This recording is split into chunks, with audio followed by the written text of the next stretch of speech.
Le directeur de l'école interroge ici deux pensées philosophiques.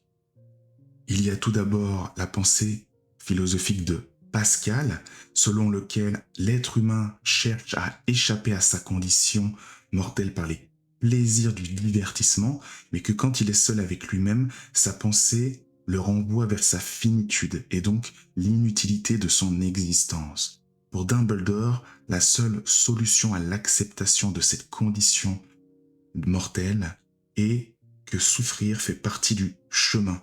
Dans cette perspective, la recherche du divertissement, du plaisir, constitue un échappatoire qui détourne l'être humain du vrai chemin, au risque de se perdre. Dumbledore évoque également, quand il parle de la nécessaire douleur inhérente à la condition humaine, cela fait penser au philosophe Nietzsche avec sa citation célèbre « Ce qui ne me fait pas mourir me rend plus fort ».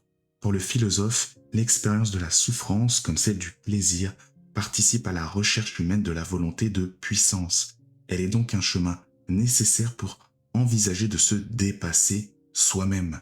L'acceptation de la douleur n'est pas détachable de la condition humaine et permet de se dépasser, comme l'explique Dumbledore dans l'ordre du Phénix.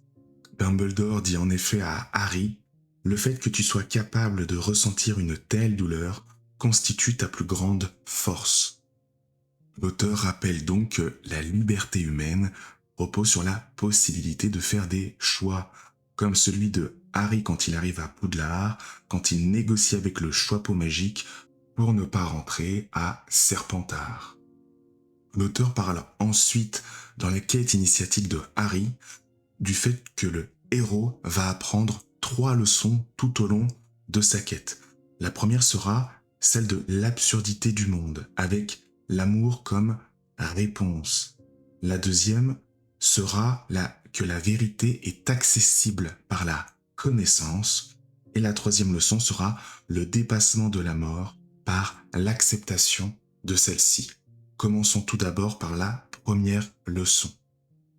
Dans l'ordre du Phénix, Harry entre en crise existentielle à la fin du livre. Et cet état, c'est la phase de compréhension de l'absurdité du monde. C'est un passage que chacun de nous a éprouvé au moins une fois dans sa vie.